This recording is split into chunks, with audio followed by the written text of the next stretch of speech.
Another personality type in the broad scope of personality types are known as individualists or romantics.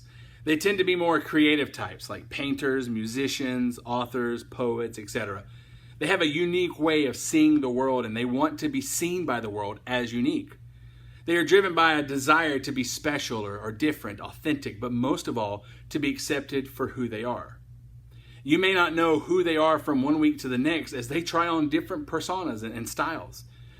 And I believe it was this type that Jesus was speaking to when he said in the Sermon on the Mount, "Blessed are those who mourn, for they will be comforted."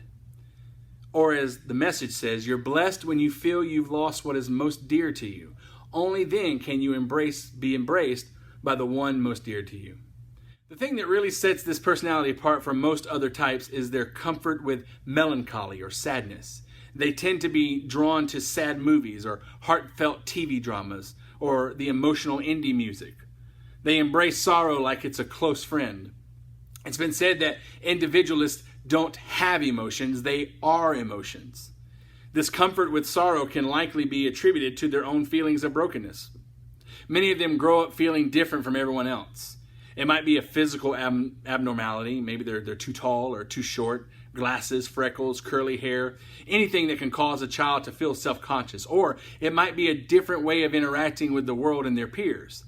They might be into different types of books or movies or TV shows than most other kids their age. But somewhere along the way, they begin to believe that there is something wrong and different and bad about them. They feel like they don't belong and they never will.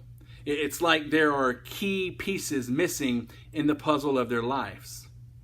See, individualists have a deep-seated envy of others whom they perceive as normal. They want what other people have. They want to be accepted and find belonging, but they don't want to conform or be thought of as normal. This tension can lead to a predisposition for anxiety and depression, but I believe individualists or those who mourn can teach us a very valuable lesson. So many of us would rather reframe a bad situation or crack a joke to lighten the mood or avoid the pain altogether. But these personality types teach us the value of sitting with our pain and feeling the sorrow. They teach us to embrace our emotions, not right out reject them. Really, they teach us the truth of Ecclesiastes chapter 7. It is better to go to a house of mourning than to go to a house of feasting. For death is the destiny of everyone. The living should take this to heart. Frustration is better than laughter because a sad face is good for the heart. The heart of the wise is in the house of mourning, but the heart of fools is in the house of pleasure. We cannot find comfort if we never allow ourselves to truly feel, to mourn, to grieve.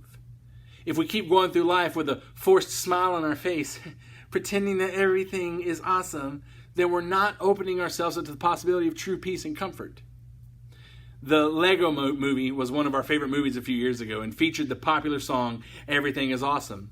It's a real catchy song that just gets stuck on loop in your head over and over and over and over. But the sequel that came out, it's called The Lego Movie 2, the second part, features a different take on that song. And it has definitely different lyrics than the first song. It says, "Everything's not awesome. Things can't be awesome all of the time. It's not realistic expectation, but that doesn't mean we shouldn't try to make everything awesome. In less like unrealistic kind of way.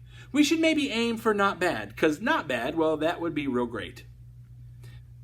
Mourning is a part of life. Things can't be awesome all the time. We really should stop telling people to cheer up or to get over it. We should stop expecting people to grieve on our timeline and in our approved way. Jesus himself is referred to as a man of sorrows and acquainted with grief.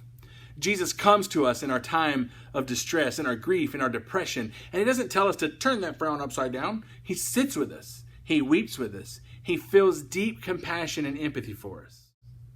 The Lord is close to the brokenhearted and saves those who are crushed in spirit.